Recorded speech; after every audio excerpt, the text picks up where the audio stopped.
तो अगर आपके पोर्टफोलियो में फ्लेक्सी कैप म्यूचुअल फंड नहीं है तो ये वीडियो आपके लिए, क्योंकि यहाँ पे आप एक अच्छा flexi cap mutual fund choose कर पाओगे। अब जो फ्लेक्सी कैप कैटेगरी बनी थी उसको बनाने के पीछे एक सिंपल रीजन था। काफी सारे इन्वेस्टर्स को समझ नहीं आता था कि उन्हें स्मॉल कैप में या लार्ज कैप में या मिड कैप में इन्वेस्ट करना है, क्योंकि अगर आप किसी भी कैटेगरी का म्यूचुअल फंड लोगे तो फंड मैनेजर बाउंड हो जाता है कि 65% पैसा उसको उसी कैटेगरी के स्टॉक्स में लगाना पड़ेगा।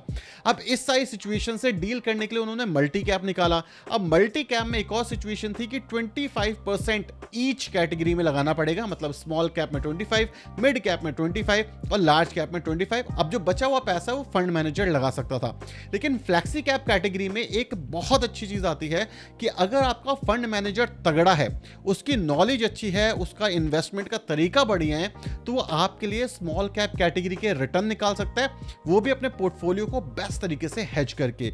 सो अगर कोई ऐसा इन्वेस्टर है जिसको समझ नहीं आता कहां इन्वेस्ट करना है, तो उसके लिए बेस्ट तरीका हो सकता है फ्लेक्सी कैप कैटेगरी। इसलिए फ्लेक्सी कैप कैटेगरी के जो म्यूचुअल फंड होते हैं वो लॉन्ग टर्म में अच्छा काम करते हैं। इवन जो लार्ज कैप म्यूचुअल फंड होते हैं उसको अवॉइड करके आपको फ्लेक्सी कैप कैटेगरी को डेफिनेटली कंसिडर करना चाहिए, क्योंकि मेजॉरिटी ऑफ द केसेस में फ्लेक्सी कैप कैटेगरी के जो म्यूचुअल फंड है वो large and mid cap category के म्यूचुअल फंड्स को बीट करते हुए दिखते हैं। तो अब जानते हैं 3 ऐसे म्यूचुअल फंड जो 2025 के हिसाब से प्रॉपर्ली सेट हैं, और अगर आपको फ्लेक्सी कैप म्यूचुअल फंड चाहिए तो आप इनमें से चूज कर सकते हो। तीसरे नंबर का जो फ्लेक्सी कैप म्यूचुअल फंड है उसका नाम है Kotak flexi cap mutual fund. अगर हम इसके रिटर्न्स की बात करें तो 5 साल में 21% के CAGR से रिटर्न दिए हैं, 3 साल में 18.81% के CAGR से, और 1 साल में 1.79% के CAGR से रिटर्न दिए हैं।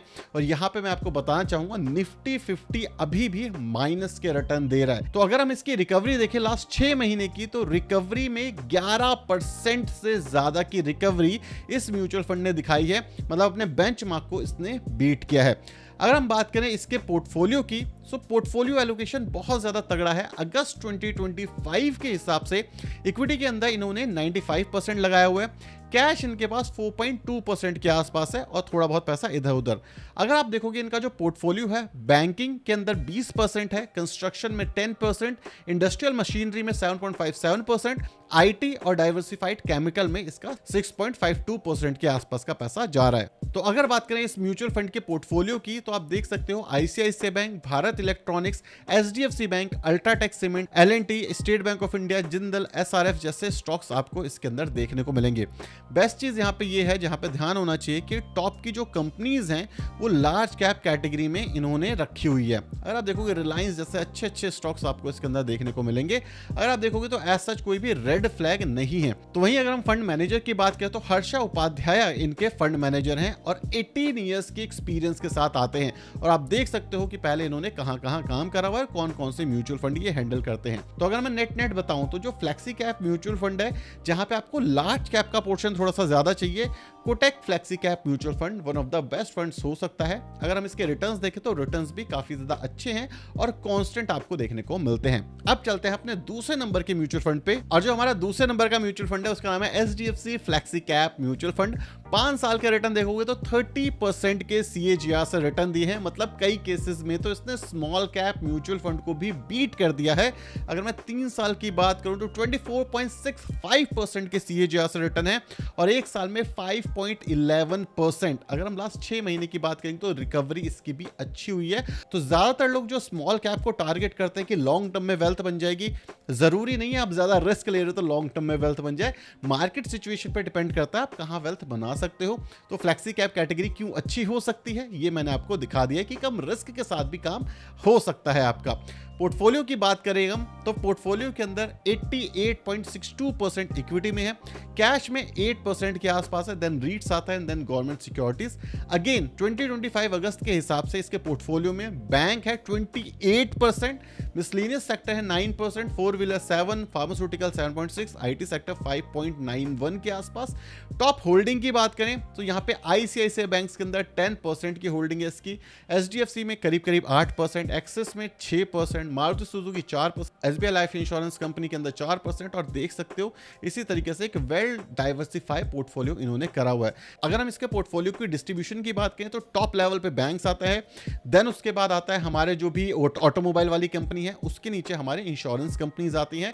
ये 3 मेन सेक्टर है इस म्यूचुअल फंड के। सो अगर आप लॉन्ग टर्म पर्सपेक्टिव से देखते हो तो one of the best mutual fund हो सकता है, क्योंकि इसके अंदर आईटी भी है। लेकिन आपको समझना पड़ेगा आईटी का जो पोजीशनिंग है वो काफी कम है, वो काफी ज्यादा लिमिटेड है। अगर हम देखें आईटी कितना इन्होंने रखा हुआ है तो अपने पोर्टफोलियो का सिर्फ 5% आईटी है, और इस समय पे अनसर्टेनिटी भी है। तो अगर आपको लगता है कि आईटी वाले स्टॉक्स ज्यादा चलेंगे तो उस केस में आप एचडीएफसी को अवॉइड कर सकते हो। लेकिन अगर आपको जीएसटी के बेनिफिट्स चाहिए, जो जीएसटी रिफॉर्म 2.0 आज से इंप्लीमेंट हुआ है, उस केस में जो एचडीएफसी फ्लेक्सी कैप है उसके रेवेन्यूज बढ़ेंगे, उसके अंदर की कंपनीज के रेवेन्यूज बढ़ेंगे, तो ये म्यूचुअल फंड भी थोड़ा सा आउट परफॉर्म करता हुआ दिख सकता है। इसलिए इसको मैंने सेकंड नंबर पे रखा है आज की फ्लेक्सी कैप कैटेगरी में 2025 में। अब नंबर 1 पे जाने से पहले कुछ इंपॉर्टेंट नेम जो आपको पता होने चाहिए, जो अच्छे हैं, तगड़े हैं, लेकिन जो मेन पैरामीटर्स हैं उस पे खड़े नहीं उतरे।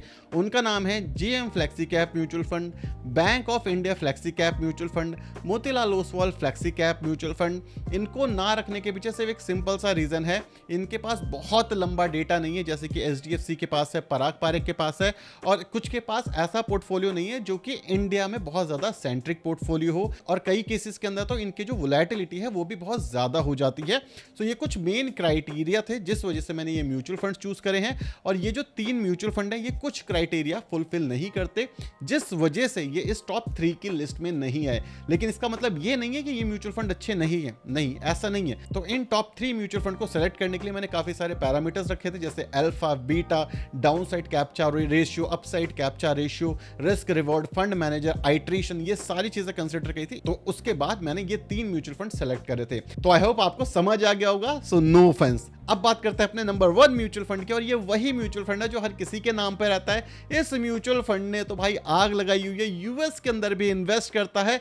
इस म्यूचुअल फंड के बारे में लोग कसमें खाते हैं कि ये one of the best mutual fund है, और अगर चर्निंग की बात करोगे तो one of the lowest churning आपको इस म्यूचुअल फंड के अंदर दिखती है। अगर आप नाम पहचान चुके तो सबसे पहले कमेंट सेक्शन में डाल दो, अगर नहीं पहचाना है तो बता दो। इसका नाम है Parag Parikh flexi cap mutual fund. अब जो Parag Parikh flexi cap mutual fund है उसके अंदर 24% के सीएजीआर से रिटर्न मिलते हैं। अगर आप 3 साल में देखोगे 22% के सीएजीआर से रिटर्न मिलते हैं। अगर आप 1 साल में देखोगे तो 6% के इसने रिटर्न दिए हैं। यहां पे एक चीज और क्लियर कर दूं, इस म्यूचुअल फंड को नंबर 1 पे क्यों रखा है। सबसे पहली चीज, अगर आप रिटर्न देखते हो खाली तो उसमें तो एचडीएफसी जीत रहा है, लेकिन वहां पे जो डाइवर्सिफिकेशन है वो लिमिटेड है, जो कि हमें पराग पारेख में मिलती है। तो जैसे मैंने बोला, ये जो नंबर चूज करे हैं ये अलग अलग फैक्टर्स के बेसिस के ऊपर हमने चूज करे हैं यहाँ पे। सो अगर हम बात करें इसके पोर्टफोलियो की पराग पारेख के, तो आप यहां पर आकर देख सकते हो 77% इन्होंने इक्विटी में डाला है, सर्टिफिकेट्स में 8% डाला है, कमर्शियल, ट्रेजरी बिल्स, बाकी सब देख सकते हो। अगस्त 2025 के अंदर बैंक्स के अंदर 22% है, इन्वेस्टमेंट बैंकिंग एंड ब्रोकरेज में 12%, आईटी के अंदर 9%, 4 व्हीलर में 6%, स्पेशलाइज्ड फाइनेंस में 6%। तो ये म्यूचुअल फंड आपको नेट नेट सिर्फ 2 कैटेगरी में बटा हुआ दिख रहा है। पहला है फाइनेंस, दूसरा है आईटी। ये मेनली 2 हिस्से हैं इस पोर्टफोलियो के। सो अगर आप फाइनेंस की साइड काफी ज्यादा बुलिश हो, चाहे इंडियन हो चाहे बाहर हो, और टेक कंपनी की साइड काफी बुलिश हो, तो ये म्यूचुअल फंड डेफिनेटली आपकी नजरों में हो सकता है। अगर बात करें इसके होल्डिंग की, तो टॉप पे आपको एचडीएफसी बैंक दिखता है 7.93%, then Bajaj holding, power grid, Coal India, ICICI bank, ITC, Kotak Mahindra bank, Maruti Suzuki, Bharti Airtel, Mahindra and Mahindra, Facebook, Alphabet, Axis, Microsoft, Amazon, और इस जैसी अमेजिंग कंपनीज इसके अंदर आपको देखने को मिलेगी। और अगर हम इसके रिटर्न्स देखें, रिस्क रिवॉर्ड रेशियो देखें, डाउनसाइड कैप्चर, अपसाइड कैप्चर, हर जगह ये mutual fund actually consistent performer रहा है अपनी कैटेगरी के अंदर, और जो फंड मैनेजर है वो इतना ज्यादा चर्न भी नहीं करते इस पोर्टफोलियो को। सो अगर आप नेट इन तीनों में से मेरा फेवरेट जानना चाहते हो तो वो मैं आपको आगे बताने वाला हूं, लेकिन उससे पहले ये वाला mutual fund one of the best mutual fund है अपनी कैटेगरी के अंदर। आप किसी से भी पूछोगे तो वो पराग पारेख फ्लेक्सी कैप को भूल नहीं सकता।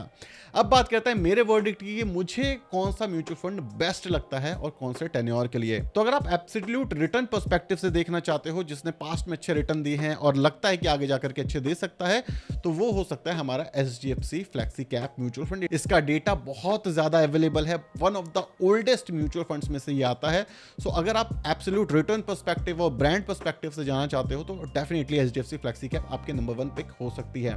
सेकंड चीज, अगर आप एक कंसिस्टेंसी को मेन फोकस में रखते हो तो उस सिचुएशन के अंदर जो Parag Parikh flexi cap mutual fund है, one of the best mutual fund है कंसिस्टेंटली अपने बेंचमार्क को जिसने बीट किया है। चौथी चीज, अगर आप फंड मैनेजर की भी बात करोगे तो एक ब्रांड के अंदर जो मार्केट के अंदर एक ब्रांड नेम होता है वो HDFC और पराग पारेख का दोनों का आपको दिखता है। तो अगर मैं अपनी बात करूं तो पराग पारेख फ्लेक्सी कैप मेरी बेट रहने वाला है, क्योंकि मुझे आउट ऑफ इंडिया भी एक्सपोजर मिलता है इस म्यूचुअल फंड के थ्रू। तो जो मेरा पर्सनल फेवरेट होने वाला है वो पराग पारेख है। और आपके पोर्टफोलियो में कौन सा फ्लेक्सी कैप म्यूचुअल फंड है मुझे जरूर कमेंट सेक्शन में बताना, और उसको लेने के पीछे आपका मेन रीजन क्या था।